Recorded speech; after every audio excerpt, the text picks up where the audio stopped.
السلام علیکم دوستو، آج آپ کے ساتھ مختصراً دو موضوعات پہ بات ہوگی۔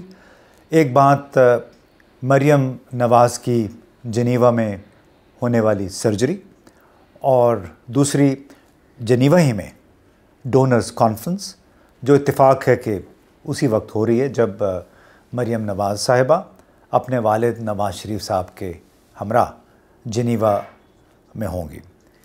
اب بڑی مزے کی بات ہے کہ سابق وزیر اعظم نواز شریف، موجودہ وزیر اعظم شہباز شریف اور مستقبل کی ممکنہ وزیر اعظم مریم نواز کے ساتھ ملاقات کے لیے جنیوا میں اکٹھے ہوں گے۔ اب یہ اتفاق ہے یا باقاعدہ اس کام کے لیے منصوبہ بندی کی گئی ہے کہ مریم اورنگزیب صاحبہ نے اپنے ایک ٹویٹ کے ذریعے یہ بتایا کہ مریم صفدر یا مریم نواز سرجری کے لیے جنیوا پہنچ رہی ہیں، بلکہ اس وقت تک پہنچ چکی ہوں گی۔ اور آپ کو یاد ہے کہ وہ جب پاکستان سے جا رہی تھیں، جب ان کی ضمانت وغیرہ ہو گئی، کیس ختم ہو گئے، تو اس وقت بھی یہ بتایا گیا تھا کہ ایک ایسا علاج ہے جو پاکستان میں ممکن نہیں ہے، اور وہ سرجری انہوں نے لندن میں کروانی ہے، یعنی لندن کے بعد اب جنیوا۔ اور ساتھ یہ بھی بتایا گیا کہ سابق وزیر اعظم نواز شریف صاحب بھی اپنے معالج سے صلاح مشورہ کریں گے، یعنی کبھی وہ صلاح مشورہ امریکہ میں ہو رہا ہے، کبھی لندن میں ہو رہا ہے، کبھی جنیوا میں ہو رہا ہے۔ پاکستان یہاں تو کوئی اتنے قابل ڈاکٹر ہے ہی نہیں ہیں، اتنے سرجن ہے ہی نہیں ہیں جو ان بیماریوں کا علاج کر سکے جو کہ سابق وزیر اعظم اور ان کے اہل خانہ کو لاحق ہیں۔ اللہ کرے ان کو ایسی بیماریوں سے جان چھوٹے جس کے لیے انہیں علاج کی خاطر کبھی ایک ملک اور کبھی دوسرے ملک جانا پڑتا ہے۔ بڑا مشکل ہوتا ہے یہ سفر۔ اب ایک ایسے موقع پہ ہے، اور یہ معلوم نہیں اتفاق ہے یا باقاعدہ منصوبہ بندی کی گئی، کہ اگلے ہی ہفتے وزیر اعظم ہمارے پہنچیں گے جنیوا۔ شہباز شریف صاحب 9 اور 10 جنوری کو پاکستان کے حوالے سے ایک کانفرنس ہے، ڈونرز کانفرنس اس کو کہتے ہیں۔ انتہائی سخت سرد موسم ہے اس وقت، اور اس کو نام دیا گیا کہ پاکستان میں جو گزشتہ سال سیلاب آئے تھے جولائی اگست میں، اس کے نقصانات سے ڈونرز کو آگاہ کرنا ہے تاکہ ان سے کچھ امداد مل سکے۔ اب وعدے وہی تو بہت ہوئے ہیں، لیکن پاکستان نے اس حوالے سے کوششیں بھی بہت کی۔ مصر میں کانفرنس ہوئی، پھر اقوام متحدہ کے اجلاس کے موقع پہ وزیر خارجہ بلاول زرداری نے خصوصی سیشنز بھی کیے غیر ملکی سفیروں کے ساتھ، تاکہ انہیں آگاہ کیا جا سکے کہ کس حد تک سیلاب سے لوگ متاثر ہوئے ہیں، خاص طور پہ صوبہ سندھ میں۔ اب قبل اس کے کہ ہم اس کانفرنس کی بات کریں، ایک ذہن میں یہ بات رکھنی چاہیے کہ اپریل 2009 میں ٹوکیو میں، یعنی جاپان کی دارالحکومت ٹوکیو میں، فرینڈز آف ڈیموکریٹک پاکستان کے نام سے ایک بہت بڑی کانفرنس ہوئی تھی۔ اس میں کوئی 31 ممالک نے شرکت کی تھی، 18 مختلف بین الاقوامی اداروں کے نمائندے بھی اس میں شامل تھے، اور اس میں جتنے بھی ڈونرز تھے انہوں نے کوئی $5 ارب کے برابر وعدے کیے تھے کہ ہم آپ کو دیں گے، جو بھی آپ منصوبہ لے کے آئیں گے، تجویز کریں گے، اس کو ہم فنڈ کریں گے۔ اور مختلف ملکوں کی جو ٹوٹل کمٹمنٹ بن رہی تھی وہ $5 ارب تھی، اس میں سے ایک دھیلا بھی نہیں آیا کبھی، اس لیے کہ اس کانفرنس کا بنیادی مقصد تھا پروجیکٹ 8، اور جتنے بھی منصوبے پاکستان کے حکام بنا کے تیار کر کے لے کے گئے، کبھی اجلاس ترکی میں ہو رہے تھے، کبھی لندن میں ہو رہے تھے، ایک منصوبہ بھی اس کے تحت منظور نہ ہوا، اس لیے کہ ان کو کنونس نہیں ہو رہے تھے ڈونرز کہ آیا یہ منصوبے واقعی کرنے والے ہیں نہیں۔ اس کانفرنس کا انعقاد کیوں ہوا تھا؟ وہ یہ کہا جا رہا تھا کہ دہشت گردی کے باعث پاکستان کی معیشت بہت متاثر ہوئی ہے، اور چونکہ Pakistan major non NATO ally ہے اور افغانستان میں دہشت گردی کے خلاف جنگ میں اس نے بڑا ساتھ دیا ہے، لہٰذا اس کی امداد کی جائے، کیونکہ ہم بار بار کہہ رہے تھے کہ اس جنگ کے باعث ہمارا 80-90 ان دنوں 70-80 ارب ڈالر کی بات ہو رہی تھی کہ اتنا پاکستان کی معیشت کو نقصان پہنچا ہے۔ تو اب آ جائیں جناب کہ ٹھیک ہے، اللہ کرے کہ مریم صفدر صاحبہ کا علاج اچھا ہو جائے جنیوا میں بھی۔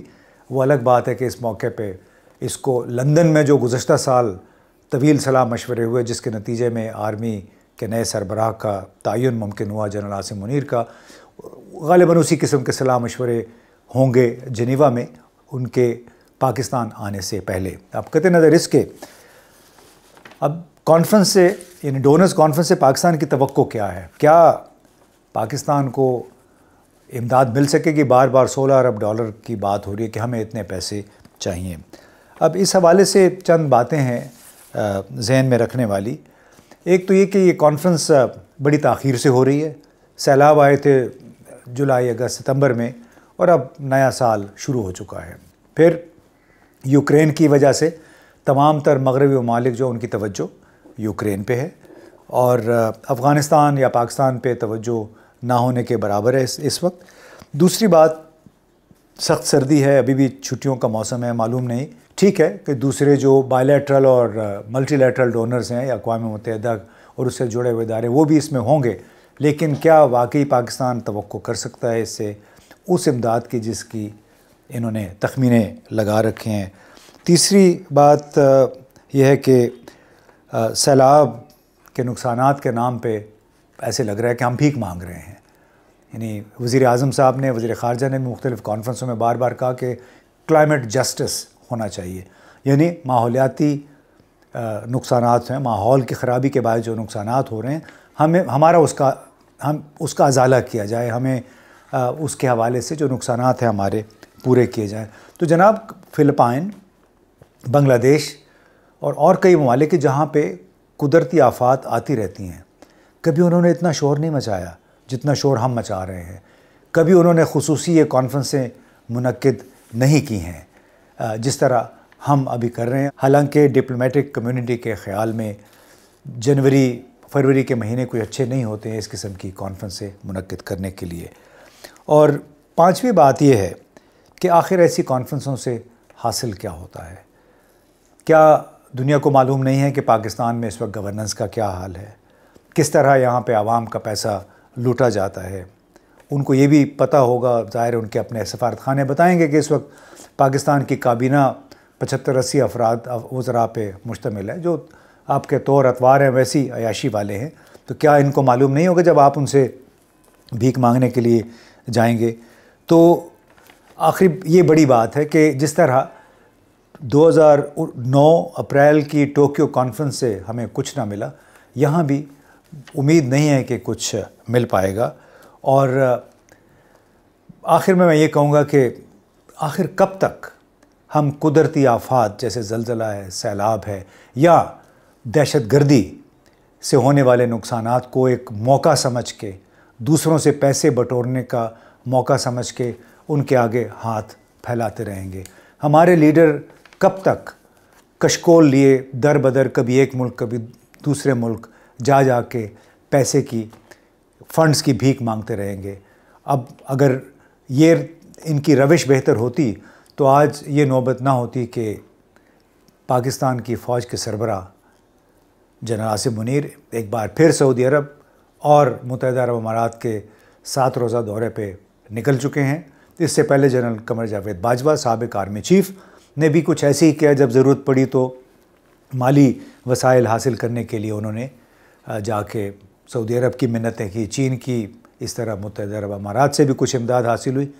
یہ سلسلہ آخر کب تک چلتا رہے گا؟ کلائمیٹ جسٹس کے نام پہ، قدرتی آفات کے نام پہ، دہشت گردی کے نام پہ خدا را یہ در بدر گھوم کر بھیک مانگنا بند کر دیں۔